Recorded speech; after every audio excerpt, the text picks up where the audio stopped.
Hello, and a very warm welcome back to Widowed AF. You're here with me. I'm your host. I'm Rosie Moss. I'm always here. Joining me today, I have got Corinne Longland-Malam. Did I do that right? Did, yeah.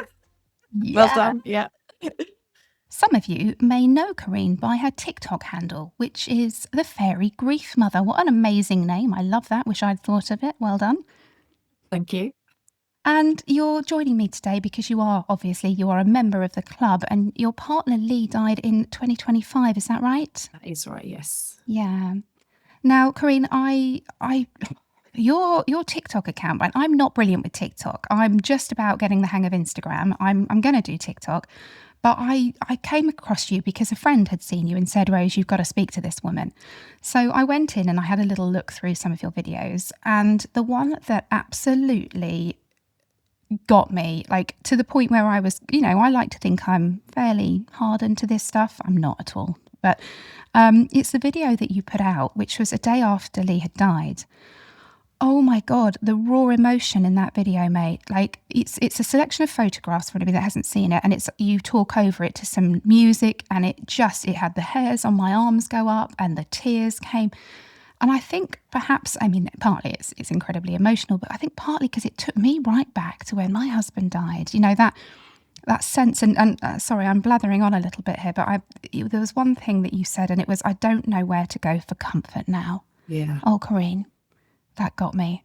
Because where do you go when the person that you've lent on for your support and your love is no longer there? Yeah.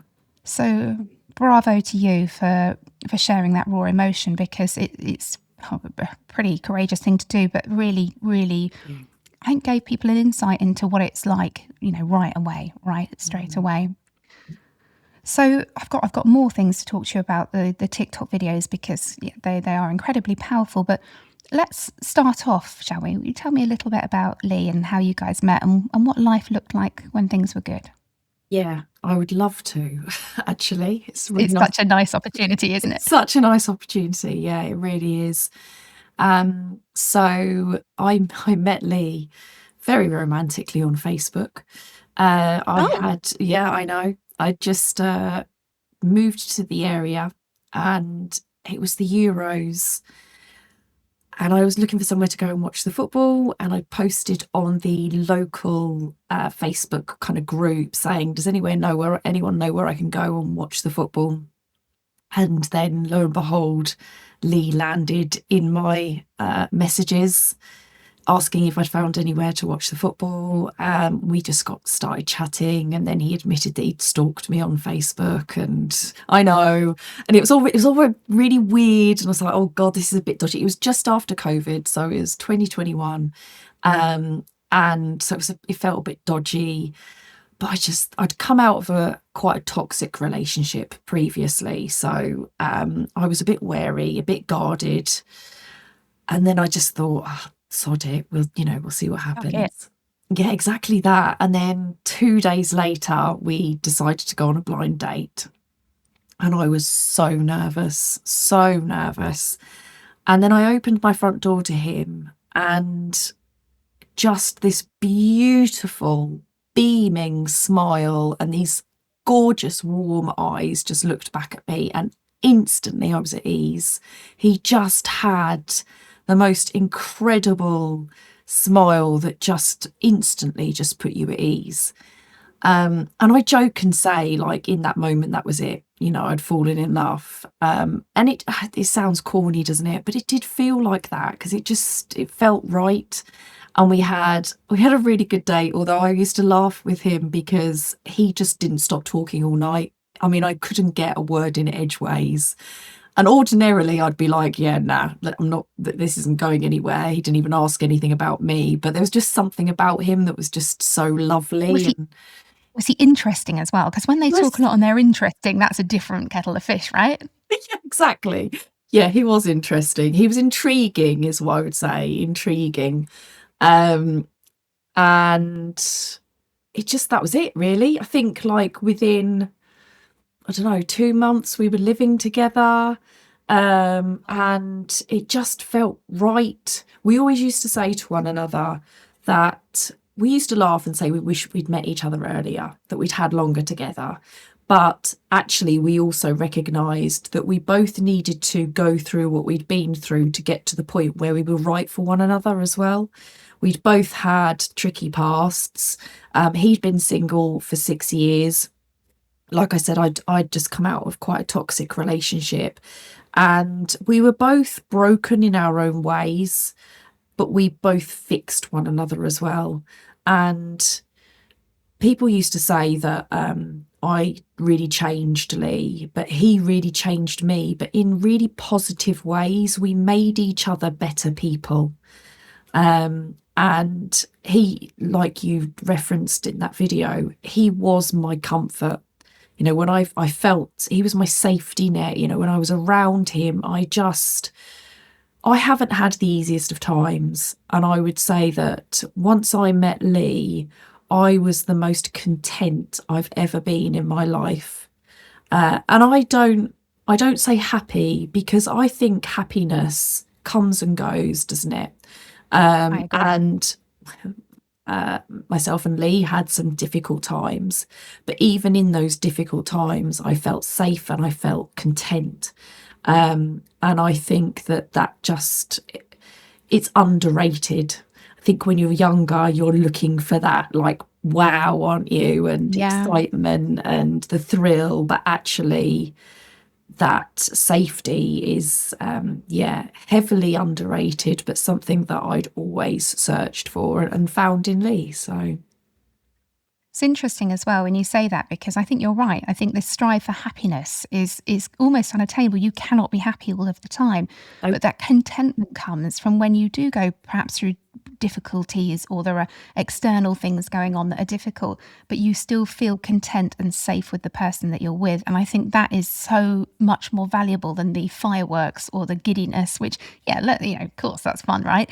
But it is that sense of being safe with them, that you can be authentically yourself, that they can yes, see you when you're, having a screaming meltdown, and they still love you. And yeah, that's something that people perhaps don't realize just quite how valuable that is. no, and you don't realise it until it's gone either. That's the thing. No, absolutely. So, did you both have a child from previous relationships? Is that right? Yes, that's right. So I've got a son and he had a daughter, and it just so happened that they were exactly the same age. So yeah, exactly. They were born. It was really strange actually, because when we spoke about our lives had kind of followed really similar paths.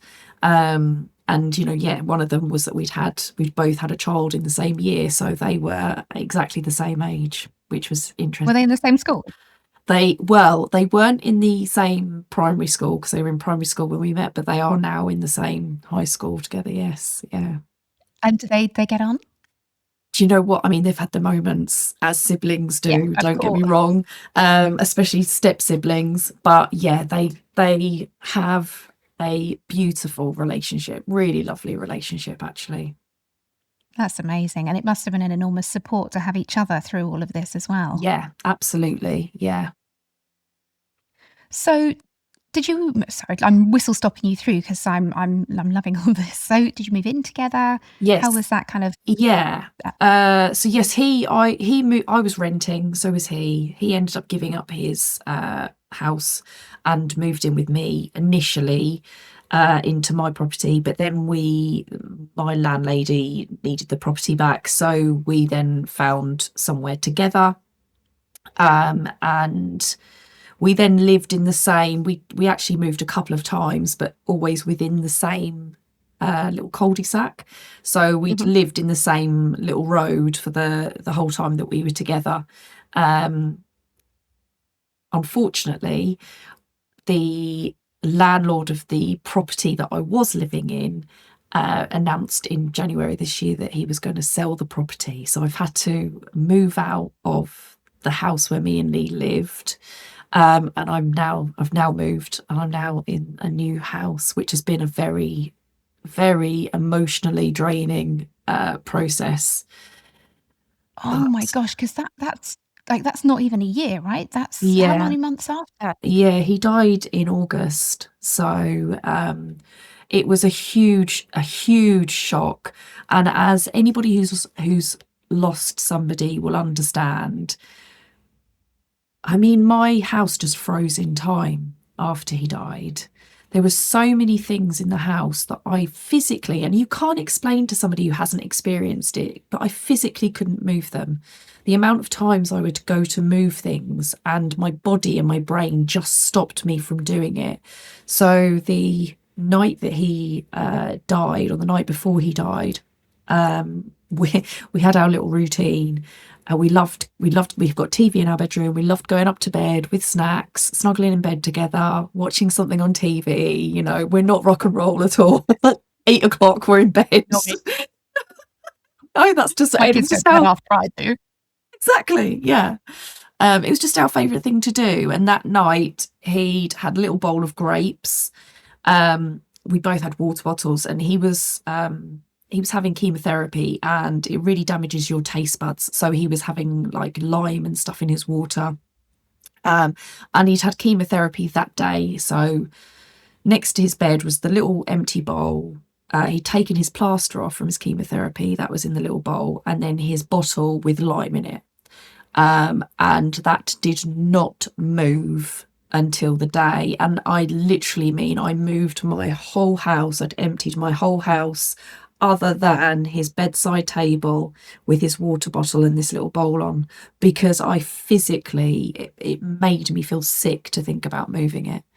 So having to do that so soon after he passed away was incredibly difficult. I can't even imagine that. And one of the things that so many widows say is that you feel like you're stripped of your autonomy, of your kind of your equity, if you like, and you're having to do all of these things before you're ready. Most of us get the opportunity to think, right, I'll empty that drawer when I'm ready. It might be the day after for some people. It might be years later for others. But for you, your hands were kind of tied and you were forced into doing this before you were ready. That must be incredibly traumatic. I'm really sorry that you experienced that. Thank you. Now, you mentioned that he was on chemotherapy. Yes. So because I'm not a doctor here, and I know that he died from a rare heart condition, was the chemotherapy to treat the heart condition? Yes. As you've just said, it's really rare. So not a lot of people have heard of it. In fact, I even had paramedics come to the house who hadn't heard of the condition. He was diagnosed with something called cardiac amyloidosis. But that's actually caused by myeloma, which is a type of blood cancer. So it's very complicated because it's a heart condition and it's cancer at the same time.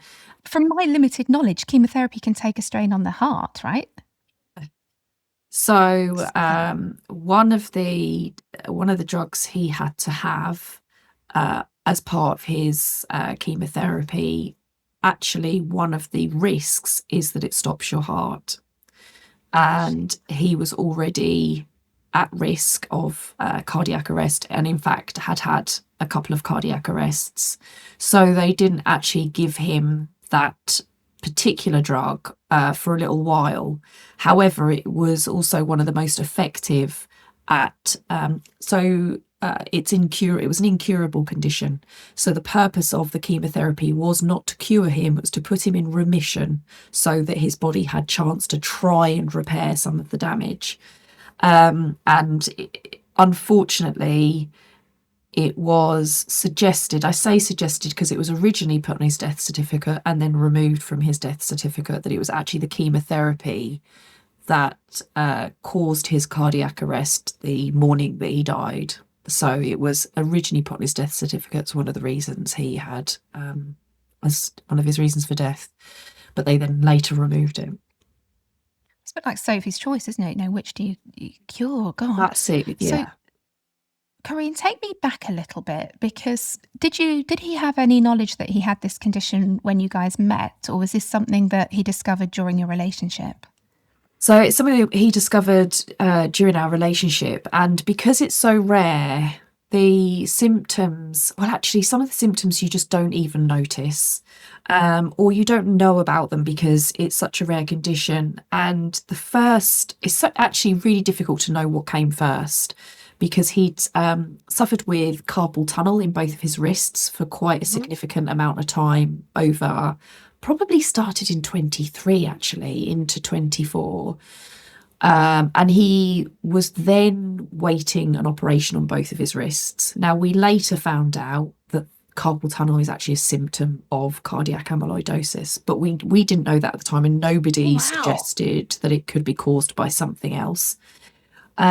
And then August 24, we actually took part in a charity walk. So we walked 26 miles for the Alzheimer's Society, and he got really breathless on that walk. And we just thought, he's had too few many beers, and, he's not fit enough and all the rest of it. But that continued to get worse. He had a physical job and he was noticing at work he couldn't walk around as much, was becoming really breathless at kind of the smallest of tasks. And then around, I think, November 24, maybe, he started to wake up with bruising around his eyes. And we used to joke saying that I was hitting him in the night, or, or we thought he was scratching himself in his sleep. We couldn't figure out what was going on. And actually, we didn't think he needed to go to the GP about it, because we just thought he was doing something in his sleep. He actually ended up going to the GP because of his breathlessness, because that was getting predominantly worse. And then Lee loved to bury his head in the sand. He was not very good at going to the doctors. He was not very good at asking for help, and he certainly was not good at facing up to the reality of things. So I didn't really hear, he had blood tests done, didn't really hear any more other than him telling me that he had to go and have another appointment in the new year. And we were actually taking the kids to Disney on Boxing Day of December 24 as a huge surprise, something we'd planned for ages. And just before kind of Christmas, I'd had to log into his NHS app to help him with stuff. I did all the admin because he was rubbish at admin in our relationship. I was the admin person. And I noticed that the results of his blood tests said possible heart failure. Oh, shit. And he hadn't told me. So you can imagine my response. I went absolutely mental at him. And he was like, I didn't want to worry before there was any need to, we don't know what that actually means, etc., etc. So we went to Disney, and he really struggled walking around Disney. He just constantly having to stop because he just kept getting out of breath, feeling really sick and dizzy. And then early 2025, I've got to be honest, like the time scales of things all merge into one. Like trying to remember when things happened and in what order is just. But we were referred to our local hospital, to the angina clinic for the heart failure. And we went there, and he had various scans and everything. And they, at the end of it, when you know something's not great, don't you? Because the nurse who was supposed to be seeing us was like, hang on, I've got to go and get a consultant off his rounds. And we were like, hang on, what's going on here? And the consultant came down and said, you've got an enlarged heart. And what that can be is something called cardiac amyloidosis. And they were like, but we can't formally diagnose you here. We need to refer you to, there's a specialist clinic at the Royal Free Hospital in London. We've got to refer you to the centre there. And we went there a couple of months later, and that's when he received his formal diagnosis, which was quite hard. Had you, I'm guessing you probably did, had you Googled, trying to spell the word that I'm not going to try and say, but had you Googled it ahead of this appointment? I Googled it to death. I am somebody that likes to know the facts, Same. So I was instantly, when they delivered it initially at our local hospital, I Googled it to death. And I remember reading that life expectancy could be as little as 6 months. And I never told Lee at the time because I didn't, when you read stuff and you don't, it was in a medical journal, so it was it was reliable, but I just couldn't believe it either. And I just thought, oh, don't be silly. Like, I'm just reading a load of rubbish on the internet. What am I doing? And I remember having a conversation with my best friend about it.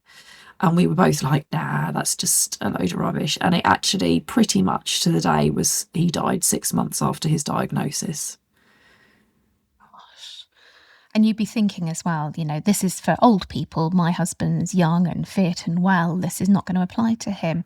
And it's interesting, isn't it? Because you're both protecting each other. He's protecting you by not wanting to share the results of the blood test, and you're protecting him with not wanting to show him your Google results, which I think is a kind of a real act of love. Yeah, absolutely. So when you went up to the Royal Free and you discover that this awful condition is what he has got, are you able to just give me a little bit of an idea about how you both reacted to this news? I completely broke down. You could just tell the seriousness of it, because we asked questions in there, and actually that's something I feel really fiercely about, having been through something like this. It is so important you advocate for yourself. It is so important you ask those questions, that you don't feel that because God, I look back now and I think I wish I'd asked more questions. I wish I'd pushed them more to give me answers. Because we did ask questions, but you've just been given a huge diagnosis. Your head's all over the place. And you could just tell, he sat forward on his chair, got really close to us, and you could feel the seriousness of it without him explicitly saying it. So when we came out of the appointment, I just absolutely broke down. But true to Lee's form, he very much buried his head in the sand. And I mean, when he did die, some of his friends said that they had no idea the level of seriousness, and that they would have seen him more, or they would have come round more, and the problem is pretty much I was the only person in the world that knew how bad it was, because unless you were living with him, he didn't let you know how bad it was, because he didn't want to believe it himself. He very much, I wouldn't say he was an optimist, because he wasn't. I was the optimist in our relationship, but he just didn't want to face the reality. And that again, and you're not the first person I've spoken to say this, that their partner or their person didn't want other people to know, or they downplayed it. And actually, and I'm not pointing blame at Lee, because Christ knows how any of us would react faced with our own mortality. But that does put an enormous burden on you, because presumably it's very difficult for you to then share with mutual friends and family and talk about what this might look like. And I'm wondering as well, was he able to talk about things like end of life? Were you able to have conversations about that? We did start. So I work for the Alzheimer's Society, so I have lots of conversations about end of life and the legal side of things, making sure you have a will and legal power of attorney. But you don't think, in your early 40s that you need to be thinking about those things. But we did actually have an estate planner come over, and we'd started to draw up our wills. We'd started to draw up legal power of attorneys as well, which, if you're not aware of what those are, it's about who can take responsibility for your wishes while you're still alive, which a lot of people don't realise they need to do. So I would have been the person that would have been making choices for him on his behalf if he didn't have the capacity to be able to do so. So we'd started to do that, and we were due to sign our wills the day he died. Oh no. Yeah. So that was devastating, actually. So yeah, my piece of advice for anybody listening to this is, like, it doesn't matter what age you are, 20s, 30s, 40s, get your wills in place, get those important documents in place, because none of us know what's around the corner. And if you have specific wishes, then you need to make sure they're documented somewhere. Because no, we didn't have, we'd had some very light touch initial conversations about, in the event, what would we want? But who wants to believe that? I think we all think we're immortal. Like, we don't actually believe that that's going to happen one day. It's such a weird process. Even when you're ill as Lee was, you can't imagine that that's what the outcome is going to be. So it's so difficult to have those conversations. And as his partner, I didn't want to keep hassling him to do those Oh, things. so you know when you're going to die. Exactly, It isn't feels you do quite that? It's brutal. like, can you hurry up, please? Because Got a time's bit of paperwork for ticking. you to sign. We yeah, exactly, yeah. Um, so yes, it was. Yeah, we had started to have the conversations, but only light touch. And what about the children at this point? Because if he's not really wanting to face the inevitable that's coming, was he able to speak to his daughter about it and your son? Crikey. I mean, we did have conversations with them, absolutely. And we did tell them what his diagnosis was, that he was very poorly. They did know that he was having chemotherapy. We didn't talk about the fact that it was life limiting.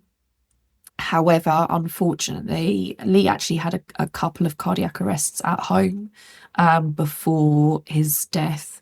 And on one of those occasions, I actually had to perform CPR, and the children were upstairs. They heard something going on and came downstairs and saw me performing CPR, which was just horrific, absolutely horrific.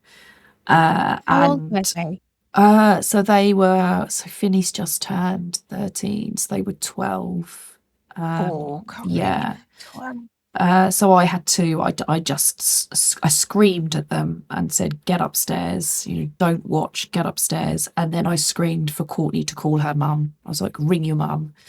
And then my neighbour, we had a really good neighbour that we was close with, he also came over, went upstairs and looked after the kids until Courtney's mum arrived.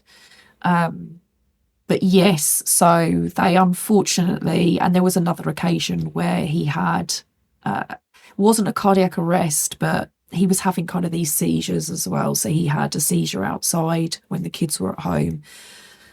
So unfortunately, they were exposed to it more than we would have liked them to have been. But there's not, when somebody's as unwell as that, there's not a great deal you can do to hide it from your kids. You can only do No. so much. And actually, I used to get frustrated with Lee because it wasn't just his daughter that he wasn't necessarily completely honest with. He wasn't completely honest with his family either. And it used to really frustrate me. We had a chat, a WhatsApp chat with his family. And on this occasion where he'd had a cardiac arrest at home and I'd had to perform CPR, he obviously got took to hospital. And he was putting in the family chat that he'd had a little episode. And I was like, you haven't had a little episode. Can you please tell people what actually happened and the seriousness of this, please? But yeah, that was just part of him not wanting to worry people and not wanting to really think about what the reality meant for him, I guess, which I can completely understand. Just thinking about you and how you suddenly had to switch from, not a brand new romance, but a Fairly, relatively yeah, new romance, and you've described it as feeling like you found your person at yeah. last, and suddenly you're astride him performing CPR whilst also shouting at your children to stay out of the room. It's such a huge switch from the life expected. So presumably Lee's not working at the moment. Are you Mm. having to go out to work? I'm sort of hypothesizing here, but I'm wondering whether every time you left the house, you're terrified that he's going to have some sort of cardiac arrest or something's going to happen and you're not going to be there. Yeah, so I was working full time. Lee had to stop work immediately. So as soon as we'd been to our local hospital, they said you need to stop work immediately. So he hadn't been working since kind of late January 24, 25. So yes, I was working full time. Thankfully, I work from home. So I actually was okay for the most part. I do have to go out to meetings and things. And yeah, you're absolutely right. The fear of leaving him. One of the occasions I went out to do something, came back and he sat on the sofa saying, Corinne, I think I'm having a heart attack. Every time I left, there was one weekend. My niece lives in London and she'd invited me to go and stay for the weekend. And the fear, I didn't want to go. And Lee was like, you are going whether you like it or not. You need a break. But I just didn't ever want to leave, and I didn't leave his side. The bar that weekend, I was with him every single day between his diagnosis and him passing away, and I went to every single appointment. I didn't miss any of the appointments. Thankfully, my employer is absolutely amazing, and they were absolutely fantastic, allowing me time to go with him to appointments, and so I was very lucky in that respect to be able to attend things with him. But yeah, it was a difficult time, definitely. I mean, I'm trying to put myself in your shoes, and it's actually impossible, isn't it? So, Corinne, tell me now, if you're comfortable doing so, about the night that he died. Yeah, so it's so strange because people don't ask you about the actual event. That's not the right word, is it? They don't ask you about the death. You don't. I don't think I've had anyone actually ask me. Maybe one or two, but It's very uncomfortable, isn't it? It's an uncomfortable thing. why would you ask that question of somebody? Mhm. Yeah, so like I said, we'd gone to bed that night, and went to sleep as we normally did. So we'd been to London that week. It was his daughter's birthday, on the Saturday, on the 9th of August. And he'd actually been in hospital for 2 weeks following a cardiac arrest. And he'd been out of hospital for about a week. And we'd planned this trip to London with the kids for his daughter's birthday. And he was adamant we were still going to go. I was like, are you well enough? Are you sure you're going to be able to manage this? He was like, no, we're going to go. So we'd been in London that week, and he'd really struggled while we were in London. Really struggled. I mean, we had a beautiful time. We took the kids to go and see The Lion King, which we'd wanted to see forever. And we'd had such a good time as a family. But he really, really struggled. And on the Friday, we were getting the train home, and we had really struggled. We'd had to get an Uber because he couldn't get the tube because he couldn't walk anywhere. We couldn't walk to the station, so we'd had to get an Uber, and there was loads of traffic and we were running late. So we were kind of having to be as quick as possible trying to get to the train, and he physically couldn't do it. And he just stood in the middle of Liverpool Street and broke down, just cried his eyes out. Oh. And with the pair of us just stood there cuddling each other, like both of us sobbing, because it was just so difficult. And he normally had his chemotherapy on a Friday, but because we were away, he was having it on the Saturday that week. So he went and had his chemotherapy on the Saturday. It's also my mum's birthday on the same day as his daughter's. So she was with her mum that day, and we went over to my mum's after he'd had his chemo. We all sat in the garden. My sisters were there, and we had a really nice afternoon at my mum's, went home. And then I'd got up to go to the toilet in the middle of the night, and he was sat up in bed watching a film on his phone. And he did struggle with his sleep because of the chemotherapy. And I didn't say anything to him. And to this day, I regret that I didn't ask him if he was okay. I just went back to sleep. And then whenever he had a cardiac arrest, he could feel it coming. So I used to wear earplugs because he snored really badly. I used to wear earplugs, and he suddenly thumped me in the night, and I instantly knew. I woke up and he was already out basically. So I ran round to his side of the bed, tried to shake him, knew instantly. And actually, this one felt different to the others. Like, it's almost like I instantly knew this one was serious. So called 999, and they told me I needed to perform CPR, but I had to get him off the bed. And like the whole, God, no one can prepare you for something like that. Your brain just goes into complete meltdown and overdrive all in one go. And there I am thinking, I can't get him off the bed. And what if he hits his head? And they're saying to me, it doesn't matter if he hits his head, he's in cardiac arrest. But you don't think like that. You don't want to hurt your person. So No. you're thinking about, in the end, I had to just drag him off the bed, and then I had to perform CPR. And we lived in a 3-story house, and now we've got a dog, and her dog bed is massive. It's ridiculous. And we also always used to put her in front of the front door, and I'd forgotten So there I was performing CPR, and then they were like, right, you need to run downstairs. The paramedics are there. You've got to go and let them in. And I get to the bottom of the stairs, and there's the dog. And then because I was in such a state, the dog is panicking and didn't want to get off of her bed because she was scared. So I'm trying to drag the dog off, drag the bed out of the way. And the whole thing just was so traumatic. It's the only way to describe it, really. And then they obviously continued CPR for another half an hour. And then they said that, that they would have to, there was no sign, they would have to stop. So, That's me. yeah. And that's it then. And then that's it. Like, and how do you even process that?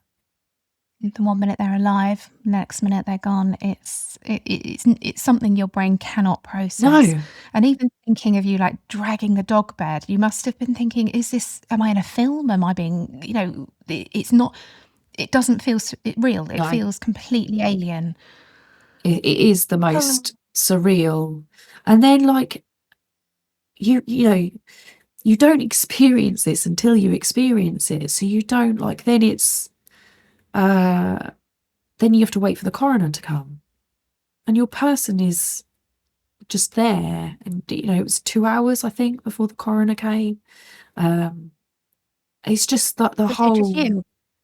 Was it just you on your own? So no, my mum had come over at this point because I'd actually, Finley was at home when this happened. Courtney was at her mum's. So that was the other thing. I then had to wake up I don't know how, but thankfully he slept through the whole thing. But I did have to then wake him up and tell him what had happened. But my mum was at the house. Paramedics stayed for a while, and then a police officer turns up. Then the paramedics leave, and then the police officer stayed until the coroner came. But to be honest with you, although my mum was there, I just wanted to be on my own. Like, I just didn't want anyone around me. I just wanted me and Finley. That's all I wanted. And I laid in bed with him, waiting for the coroner to turn up. Kept going and sitting with Lee. I'd go and sit with him for a while, and then I'd feel like I needed to leave because I felt too overwhelmed. And then I'd go back again because felt it was awful that he was left by himself. Like, the thoughts that you have. Being pulled in two, part of you needing to be with your son and part of you needing to be with your partner. Yeah, exactly that. Yeah, and although he's passed away, you still have this, the fierce feeling of having to still advocate for him. Still, I can't explain it actually. It's just such an intense feeling of needing to make sure that you are honouring what you believe that they would want. Because I didn't necessarily know everything that he would want, but I had a pretty good idea. And then presumably you've got to make some pretty big phone calls, not least to his daughter's mother. I presumed you rang her mother. Yeah. That must have been awful. I mean, that's a complete understatement, right? I'll rephrase that. That must have been fucking awful. Yeah, it was I couldn't breathe. I couldn't actually breathe and get my words out. And, I rang and I'm just sobbing at the end of the phone because I couldn't say anything. And she's like screaming at me, what's happened?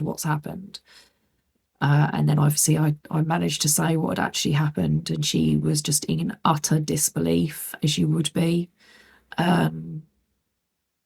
Particularly as they're not aware of how serious the condition is. So this must have come as, probably not a complete surprise if he's had prior cardiac arrest, but still an enormous shock. Yeah, absolutely. Obviously they were aware of previous incidents, so I suppose they were probably a little bit more, and she had been to the house when he'd been really unwell, so I think she out of everybody was a little bit more aware. But yeah, absolutely, it was a huge shock to all of us. Like, it just completely it felt out of the blue. I'm talking about how ill he'd been, but none of the doctors had said to us we hadn't had any proper life expectancy conversations.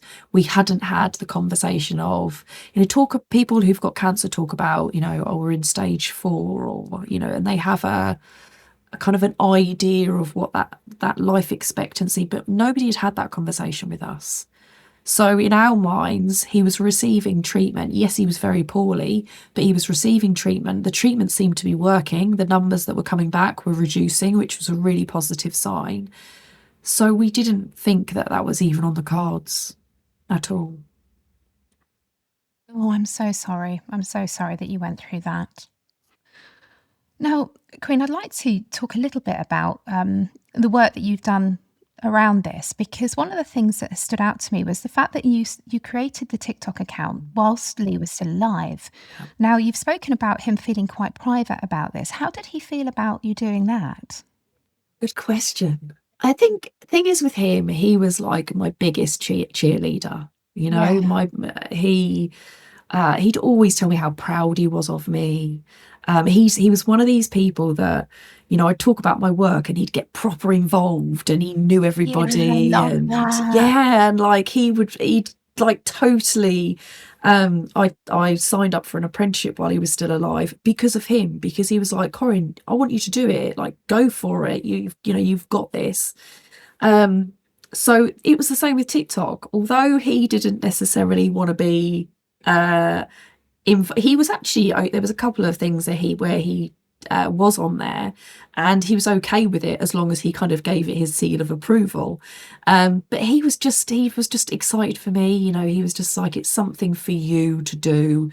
It took, a lot on us, and it took a strain on us both, and he knew that I needed some kind of outlet, and he saw that as that for me, and so he was really, really supportive of it. He would be over the moon if he knew how it's so strange when I say how well it's gone, because I didn't start it for any other purpose than something therapeutic for me, and it's just turned into something else, really. I mean, I same, and I think there's a real conflict when you do something, again, in inverted commas, but successful with your trauma, because you're like, hang on a minute, I'm doing all of this because my person died. Can I celebrate this? Is this great? Exactly. And yeah, I think we can, because, what was the alternative? That we kind of roll over and die too. And I do think that there's something about other people bearing witness to what you're going through, and having somewhere that is a public space. You can put out stuff that sometimes you maybe, some of the stuff I talk about on here, I don't sit around with my friends and talk about it, because we're at different places right now. And what was the feedback like? Were people kind to you on TikTok? Did you have other people that perhaps had experienced the same sort of illness as well getting in touch? Yeah, I have. It's been an absolute lifeline for me, actually. And people talk about how toxic social media is, and I absolutely understand there is a side that is really unhealthy and toxic. But for me, it has brought people into my life that I've met somebody who's now a really close friend. I actually, when we started the account, when Lee was still alive, somebody got in contact with me whose husband had been diagnosed with exactly the same, because there's different types of cardiac amyloidosis. He'd been diagnosed with exactly the same condition as Lee. He was on the exactly same cycle of chemotherapy as Lee. And so me and his partner were, contacted one another, and we were like each other's little comfort and somewhere safe to go and have a bit of a vent, because you do get pissed off. Even though they're ill, you still get pissed off with them. They're still annoying. And the chemotherapy made him such a grumpy so-and-so sometimes, that like you just need that space that's safe, and that's what we were to one another. And I wouldn't have met her had I not had the TikTok account. And the same for my friend Zoe. Unfortunately, she lost her husband last year also, and I wouldn't have met her had it not been for TikTok. The support and kindness and love I have received has been on another level. I would say the negativity is like maybe 2% of the comments and interactions that I've received. So yeah, I'm really grateful, really, really grateful. And it's interesting to hear you talk about social media like that, because I'd use social media personally, upload pictures of the kids and, out with cocktails, that sort of thing. But I'd never really used it to find a community until Ben died. And I posted on Facebook the morning after the police had been round, because he was still missing. And it was, it makes my heart hurt when I look back at it now. This is a desperate plea. My baby's daddy isn't, awful. But what I received back was so much kindness and so much compassion. You got the odd one, that said something slightly snidey about, why was he going diving, that sort of thing. But like you said, the majority of it was really kind. And I'm very friendly with Lisa, who does the Widow Diaries, and she says the same. She says, sometimes you get people saying things that are really insensitive, but you just have to kind of let it wash over you, which I guess is a good lesson for life. Can you talk to me about the video that made me cry, the one that you put out the day after he died? Because how you managed to tap into that. Actually, no, I'm going to rephrase that, because I kind of get it. Because when Ben died, spent a lot of time messaging people, something physical to do with my hands and my phone, and something that I could almost lose myself in. And I'm wondering whether that was the same sort of outlet for you. Look, I need to do something with this pain. I'm going to create something tangible. Yeah, absolutely. You've hit the nail on the head. And actually, I look back now, and even I think, how did I do that? Like, do you know what I mean? The 6 to 8 weeks after he passed away are a complete blur, and I genuinely don't know how I functioned. And I think that there's two things that do happen, is that you, especially when you have children, you have no other choice, do you, other than to carry on. So you almost go into this automatic pilot mode of just getting through each day. But for me, still now, my go-to is being busy, is distraction. Yes. That's my coping mechanism, always has been. And I think that there was that at play when I created that video, that kind of distraction and I also, even back in those early days, I didn't feel like I could honestly share my grief with people, even family. I just felt like it was too much for people. I felt like my grief was really private to me. And that sounds ridiculous, because I then went and posted it on a social media platform. But there's still a level of kind of, you're still kind of anonymous to people. Do you know what I mean? You're not a real tangible person. It's something you're seeing on a screen.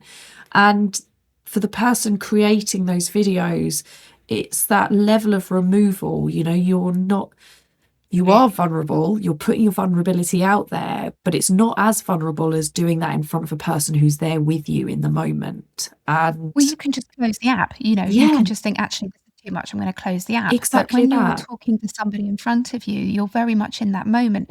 And you're right, it's about, isn't it funny how we consider other people's feelings when we're grieving so badly? But you don't want to hurt people. You don't want to watch, like seeing my mum and dad's hearts break. That was almost as bad, because I watched them unable to protect me, and it was really, really hard.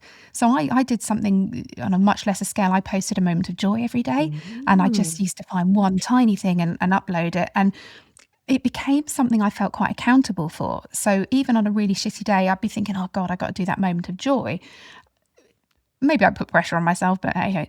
But it made me find that. And actually, I stopped doing it after about a year, but it was something that gave me a little slither of purpose in a very dark time. Yeah, exactly that. And initially, the voiceover I do on that video is a letter that I immediately wrote to Lee after he passed away. So initially, I wrote to him because I had all these things I wanted to say and all these feelings, and I didn't feel anywhere for it to go.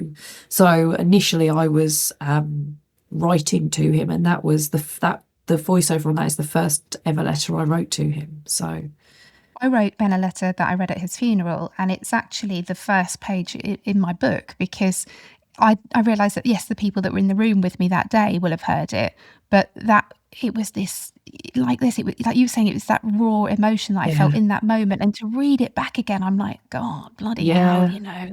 I wrote a letter to Lee and read it out in the funeral as well. And I haven't actually Why don't we looked at even it do that? since. Yeah, exactly that. I mean, God, some of the things I look back on, I'm like, how the hell? I did a video on this actually because it made me laugh when I thought about it. So my niece got married in March this year. So when after Lee's funeral, we had all these flowers, and I decided that I would dry the flowers and make confetti for my niece's wedding out of the funeral flowers. What the fuck? Here I am, like a few weeks after his, or a week after his funeral, putting petals in an oven to dry them out to make confetti. I mean, what was I doing? Like, I just don't know. That's grief. I don't. Exactly that. And Did you use them? yeah, we used them. Use And the it was death flower. beautiful and it was a really lovely, I'm really pleased I did it actually because it was almost like a way of bringing Lee into the wedding and it was really beautiful. But I still look back and think, how on earth? Of all the things we needed to do, right? Exactly that. Like, of all the things, there I am drying bloody flowers out. But hey, that is grief, isn't it? It's random and It is. And it distracted you from what was going on inside. exactly that. So, can you tell me just a little bit then? Because it's not really been that long. So, for me to ask you kind of what your life looks like now, I know that you've had to move house, but I'm guessing that things are still pretty raw for you. But how are the kids? I think that's always an important question to ask. Yeah. Do you know what? Like it never fails to surprise me how, and I actually hate this word, but I'm gonna use it Resilient? anyway. Resilient. Yeah, I can't stand it. I just think the pressure of being resilient, yeah. So why I'm using it, I don't know. But um they're just phenomenal. They're just absolutely, the pair of them are. I don't see Courtney as much as I'd like to. Um, so that's been quite difficult, not just for me, but for Finley as well, because she used to be with us every other weekend, and that's no longer the case. So we haven't just lost Lee. There's a part of us that feels that we've lost her as well, which is a real shame.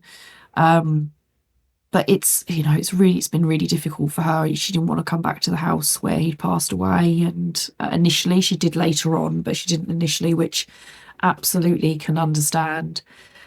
But yeah, they're great. They're doing great, actually. They really are. Finley's just, yeah, phenomenal. He really is. And he's 13 now. 13, yeah, yeah, Yeah, and I've he's got a just, 13-year-old son. yeah, and when Lee initially passed away, he went through a really difficult stage, quite understandably. And his behaviour was quite difficult to manage because I was also grieving. So trying to parent when you're grieving as well is just, as you will know, it is impossible. Actually, it's impossible. And then managing their grief, so you've got to manage your own. You've got to try and help them, and And then what's bad behaviour? What's grief? Like, how do you exactly. determine the difference? They're teenagers, so like what is just normal teenage behavior, what is grief, what is bad behavior, like trying to decipher all of that and then hold your own grief and still go to work every day and Pay the look after a bills, they house keep and coming. exactly, like you look at it and you think it's just bonkers, isn't it? It's actually completely bonkers.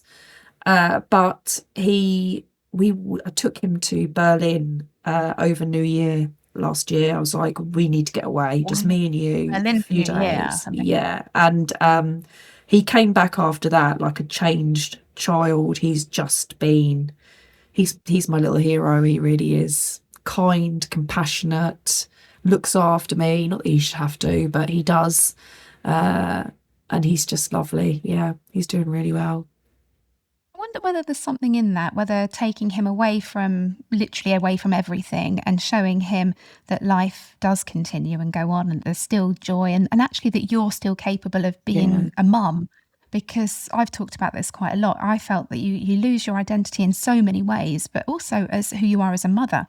Yes. Because I'm not, and even now, even 8 years on, I'm not the same mother I was before Ben died. I had a lot more time, I had a lot more help, I had a lot more energy. And actually, when I have been able to take the kids away, even if it is, I recently took them to a caravan park, but even if it is something as simple as that, you're showing them that you've got it, that you're at the helm of the ship and you know what you're Yeah. doing, even if underneath you haven't got a fucking clue. It's important for them to think that you've got some degree of control. Yeah, and I think you're absolutely right. I remember when he was going through the period of his behaviour being quite challenging, and I remember him saying to me, because we have a really open, honest relationship, we always have done. I was a single parent for quite a long time before I met Lee, so um, I, I remember him saying to me, "The thing is, Mum, is you're really snappy." He's like, "I understand that you're sad, but you're really snappy all the time," um, and I think that what it was that he could see that I'm a complete control freak. And probably for the first time in my life, I was completely out of control. And I think he could feel that. He could feel I've never suffered from anxiety, and suddenly I was suffering from anxiety. Yeah. And That's the gift, isn't it? that is the gift of grief, yeah. Mm. And I think he could feel that. He could feel that perhaps I wasn't as safe as I had been previously. And I completely understand that. And children need to feel safe, don't they? So for him, that would have made him really unstable as well. And maybe Christmas, getting away, it just being me and him. Yeah, he could see that I was still mum, maybe a different mum, but still mum and still able to do things. I think perhaps that was a bit of a turning point for us both, actually. Yeah. Yeah, I know that the very first time I took my kids away was way too soon. I took three of them on a plane, which was crazy, crazy. But as time's gone on and my confidence has built up Yeah, and, their faith in me has improved because I was a total mess for the first couple of yeah, years. I loved them, but we were late for school, could never, I mean, I've also got ADHD, so this is kind of part and parcel of my life anyway. But it felt like I had nothing, no control. We were the last ones screeching into the school playground late. And whereas as time's gone on, yes, we're late sometimes, but it feels like I've just clawed back that control. And I genuinely think that these children that we're so worried about, that we think, oh my goodness, your life has been shattered, you're never going to have a normal life. I think from everybody I've spoken to, they would say that actually these children do go on, maybe not a perfect life, but we don't know what it would have looked like anyway. yeah. But it's the empathy and the kindness and that, I suppose, like almost a respect for the sanctity of life that they have. I'm not saying they're not going to do ridiculous, stupid things as teenagers, but I like to think that they've got more of an awareness of how precious it is and how actually you want to wring as much as you can out of it because, we know, unfortunately, firsthand how quickly that changes. Yeah, and me and Finny have that kind of conversation all the time. Actually, if there's something that he's a bit nervous about, or something he wants to try, but he's not so sure. It's like, yeah, but look what's happened with Lee. Life is too short. We have to grab it, and don't hesitate. Just give it a go. It might not work. You Yeah. might fail, but yeah, hey, we move on. We learn from it and move on. So, and he's doing things that he's never done before and being a bit more adventurous. So I think you're right. I think it does give them it's a really harsh experience. Pretty brutal lesson, isn't it? I wouldn't recommend it for everybody. Yeah, it's not in the parenting guide. Exactly that, yeah. But I think you're right. I think it just gives them a different perspective on life, doesn't it? Oh, Corinne, thank you so much for everything today. No You problem. have spoken so beautifully about Lee and about that kind of the tragedy, but also the way that you've managed to claw your way back out again. And I mean, this again, I'm going to just refer to something I saw on your TikTok. It said it's a raw, unfiltered, and sweary account of widowhood, which It's me. kind of sounds a bit like me. So I was like, I think I found a kindred spirit here. And so much of widowhood is about that. In fact, so many bits of your life. If you think about when you have a baby and you join the baby groups, you've never been to a bloody toddler group in your life, but you go to them and you meet your tribe. And then Yes. when you're grieving, you almost have to do the same thing again, Yeah. minus the wind the bobbin up. But you go, maybe not, but you go and you meet people, whether it's face to face or whether it's through the internet, and you find your tribe. And I'm very grateful to have now found you and to consider you part of my tribe. So, and I'm sure that you've helped an enormous amount of people along the way. I hope so. I genuinely hope so. So, 24,000 followers would say well, so, Corinne. Let's not gloss over that. thanks. If people want to find you, just share where they can find you. Yeah, I am only on TikTok. So as you said at the beginning, I am the fairy grief mother on TikTok. I haven't been brave enough to scope out to Instagram yet. So we'll see. I might do. I don't know why I went for Instagram. I kind of, eeny, meeny, miny, mo, right, I'll Yeah, focus that's on where that we want. one. Yeah, and I do have some clips that kind of get pumped out automatically onto TikTok, but it's something I keep being told that I need to take a bit more seriously. I'll add it to the never-ending to-do list, eh? Exactly that. Yeah.